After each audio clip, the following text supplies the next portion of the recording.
Sarah. Today I'm going to explain a term you hear all the time in yoga class. Teachers are always saying, okay, now take a vinyasa. So what is this taking a vinyasa? It refers to a transition that you are going to make in between poses, taking a vinyasa from standing, or maybe you're taking one from warrior one, and you're going to move through chaturanga, upward dog, and downward dog.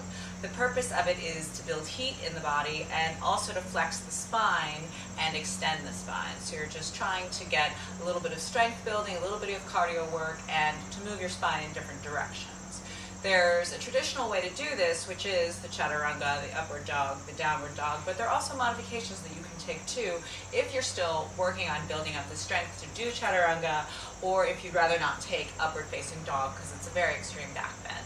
So I'm going to show you first the traditional version and then a couple different modifications that you can try so you can work them into class, whether you're doing sun salutes or any kind of transition during the standing poses. These are all good variations to take that are still very helpful and still get a lot of that good spinal flexion and extension that you're looking for with the transition.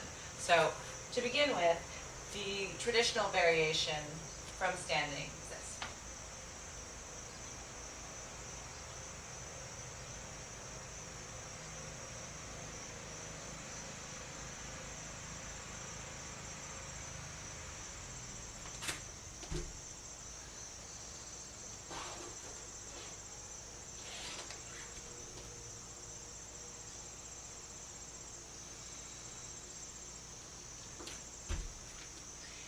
If you prefer not to do chaturanga and just to do basically the simplest way you can get back to downward facing dog from standing, looks like this.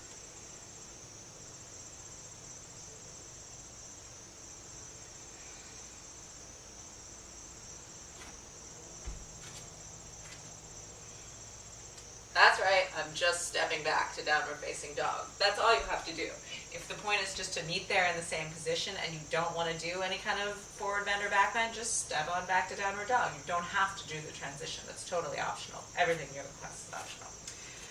But if you do want to try to work in a little bit of build up to chaturanga, there's some plank variations that you can try that look like this.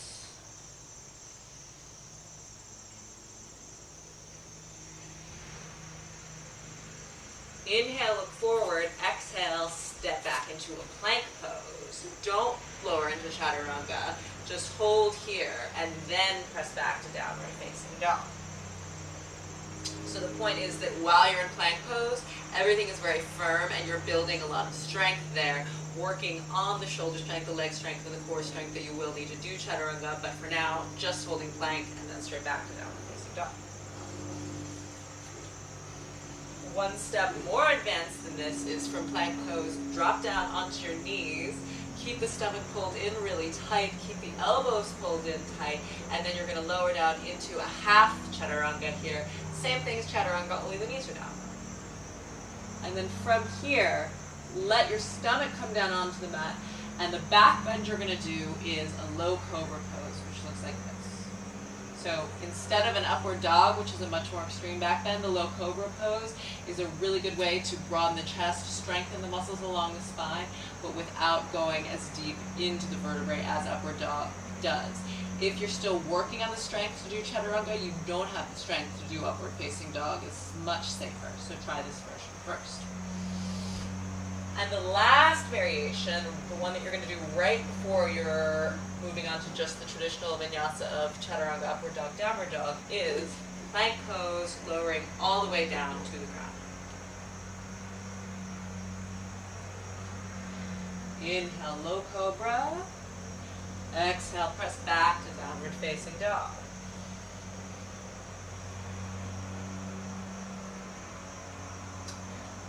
So these are a few different versions you can do when someone says take a vinyasa. Make every yoga class your own. Make it work for you. You know which one of these variations is going to be the best for your body at this point. And it'll change. It'll change week to week as you get stronger. It might change day to day just depending on how you're feeling. So pay attention and listen to what your body is telling you. Experiment mindfully, and every yoga class should be fun. So remember that and happy practicing.